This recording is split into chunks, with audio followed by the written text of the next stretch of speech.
morning mga ka-kitchen! Today is Monday, February 1, 2021. It's a heart month. And supposed to be mga ka-kitchen is sana first day of school ng aking mga kiddos, diba? As I've said yesterday, naligalig kami dun sa news. Yun nga, nagkaroon kami ng one COVID case, community transmission after 10 months na naging tahimik kami, yung freedom free na tinatawag namin. So yun, naalarma ang buong people of Perth, WA, dahil sa isang case na yun. So, di ba napakita ko na yesterday kung ano yung aming naging ganap? Kung ano yung naging ganap ng aking husband na para siyang paranoid na talagang nagpanic siya. Dinaig pa niya ako. Namili siya ng kung ano-ano, and I wanna show to you kung ano yung pinamili niya mga ka-kitchen. This is how we go during lockdown, and let's see kung how can we survive this 5 days lockdown. Survive talaga, parang survival to the fittest, pero hindi naman. Actually disiplinado naman yung mga tao dito. Pag sinabing lockdown is meron talagang rules na sinusunod. 4 yun na pwede mo lang gawin. Yun nga, it's better to be safe than never. Kaya it's better to stay at home. So yun, sabi nga ng asawa ko, pinagbilinan niya ako. Mas okay na yan, sabi niya sa akin. At least hindi tayo mag-worry whether ma-extend or hopefully sabi niya hindi na ma-extend yung lockdown. At least kahit papano masasabi natin na we're prepared. Hindi naman tayo magugutom, sabi niya. So guys, samahan nyo ko magre-ref raid tayo or fridge raid tayo, kung tingnan natin kung ano-ano yung mga pinamili ng aking husband. Do, di ba nabanggit ko naman sa inyo na marami pa kaming stock kasi nga last week, that was I think Friday or Saturday, namili pa ako ng mga stock namin supposed to be for this week nga, dahil nga di ba mag-i-school na sana yung mga bata. So yun nga, naudlot, na-extend for another week. Hopefully by next week magiging okay na. Mag-i-end na yung lockdown. Actually, nag-start siya yesterday 6 PM until Friday 6 PM din matatapos yun. Hopefully let's pray na sana hanggang dun na lang, hindi na siya ma-extend. So yun guys, pasisilip ko sa inyo kung ano yung laman ng aming fridge and yung aming chest type freezer. Grabe, para kaming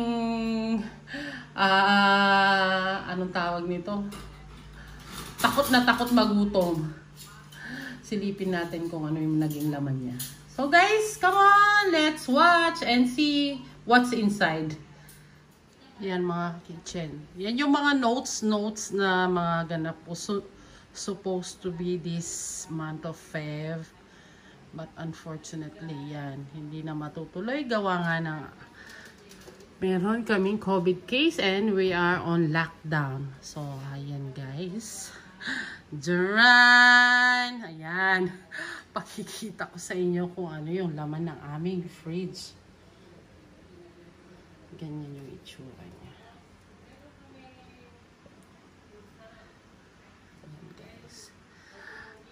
Tingnan nyo naman kung paano kaprano yung aking husband. Grabe, ang dami na naming bread. Actually, healthy naman. Healthy choices naman kami. Ayan. Full meal yung gamit naming bread kasi nga, di ba diabetic kami. So, yan. Meron na kaming whole meal bread dito. Ilang klaseng bread to? 1, 2, 3, 4. Tapos, ayun pa. Bread din to 5. Ayun pa sa taas, 6. Ayan, meron pa kaming wrap. Yung 4 dito, yun yung binili ng husband ko. Ito, Ito at saka yung sa taas. Kasi ito nga, and this one is naka-prepare dyan for pangbaon nga. And this one, yung wrap is pangbaon nga ng aking mga kids para sa school nila.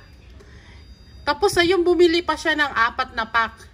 Yung isa dito parang mag-expired na siya ng PEV 3. O, diba? So, hanggang 2 days na lang namin siya makukonsume. Ayan guys, ito yung aking niluto yesterday. Yung dinner namin, which is yung dahon ng ampalaya with sardines. We have kimchi here. And then, yung no sugar, mapapansin nyo kung hindi whole meal. Mostly no sugar kami.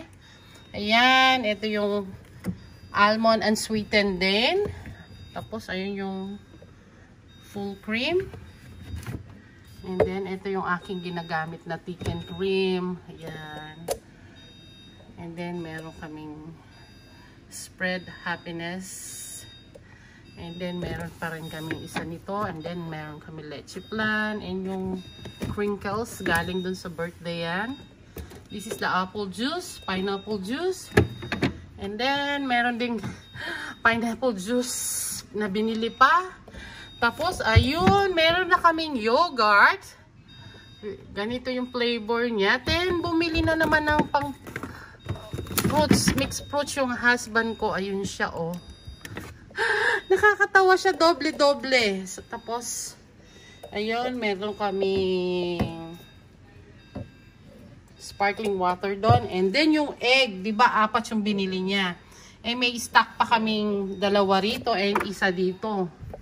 Ayan, so naging 7. Sabi nga ng panganay ko, this breakfast, nag-breakfast kami. Mami, mananawa tayo ng niyan, sabi niya. Ng egg. Oo, lagi na lang bread and egg yung kakainin natin, sabi ko nga. Tapos ito yung pasta sauce bolognese.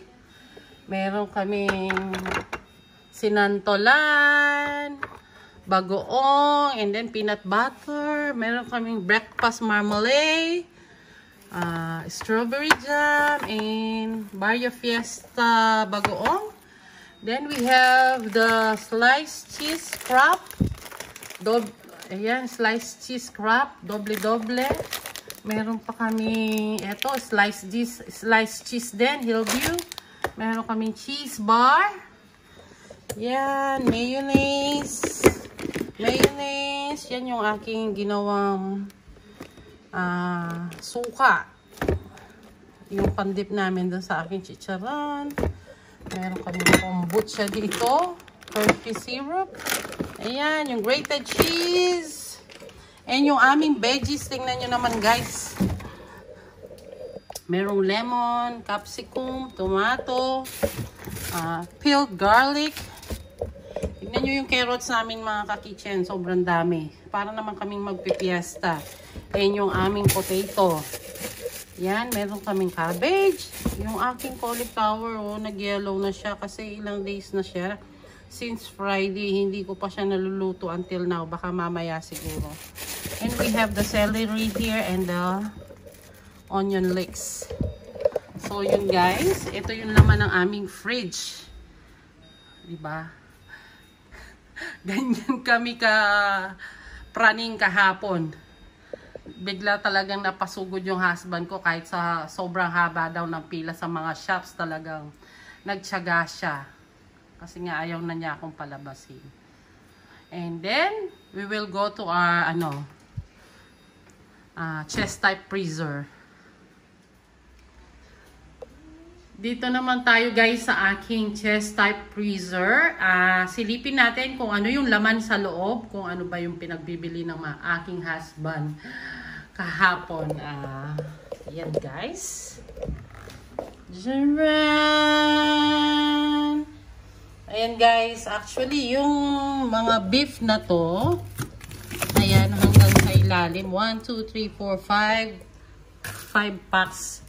5 packs na yun is dati ko ng stock, and this one is dati ko na rin stock. Ito yung binili ng husband ko yesterday, yung chicken. Yan, yung marinated na chicken na yan. Tapos, ito bumili siya ng beef patties kasi yung mga bata is nagre-request ng burger steak. So, maybe one of these days, gagawa natin ng video yung aking burger steaks. Yan. Bumili siya ng 2 pack. Meron siyang chicken nuggets. Ayan, meron pa rin chicken. Meron kaming takoyaki. Yan, para sa aking ate. Meron siya mixed berries dito and strawberries. Yan, guys. Yan yung laman ng aking freezer and I think tatagal naman to ng more than a week or maybe 2 weeks pa kasi more than 2 kilos each yung nakapack na yun eh. So, and then meron pa rin ako dun sa freezer namin dun sa rep namin dun. So, yan guys. Yan yung mga pinamili ng aking husband na takot na magutom daw kami. Pero paano namin mauubos yan kung palagi na lang puro bread ng bread? Siyempre, sayang din naman yung binili niyang bread, diba? So, mauunang i-consume namin yon. So, more or less, ang mangyayari nito, ulam and bread lang. Wala kaming rice. Which is good rin naman. Healthy, diba? Lalo na yung bread namin is mostly mga whole wheat breads yun. So, yun guys.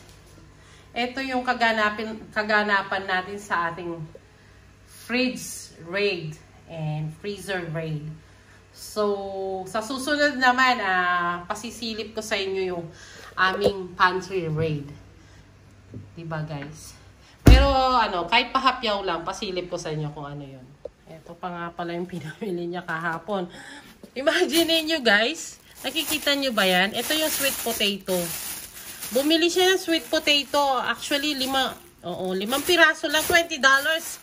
Sabi ko nga sa kanya, pag talagang ikaw ang namimili, nasermonan pa siya sa akin.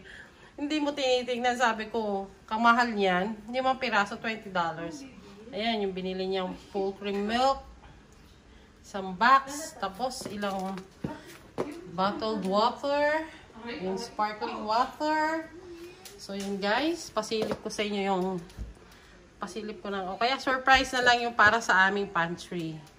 So, yan guys. Halos yan yung kaganapan kahapon. Kung paano naging praning yung aking husband. Pero, nakakatuwa naman siya. At least, siya yung nag-initiate na lalabas para, yun nga, mamili. Kasi nga, ganun niya ako kamahal. Ayaw niya akong lumabas, diba? So sweet naman yung hobby ko. Shout out sa'yo, Mr. Marco Benson. Thank you so much. So, yun guys. Sana nag-enjoy kayo sa aking rep raid or fridge tour. Ito yung kaganapan namin during lockdown. It's the first day of lockdown dito sa Perth, Western Australia. So guys, sa lahat pa ng hindi nakakapag-subscribe sa aking YouTube channel, don't forget to subscribe, like, share, and comment. And click the notification bell button para updated pa kayo sa mga susunod ko pa na mga uploads. Stay safe mga ka-kitchen! Stay home! God bless! Bye! Have a nice day!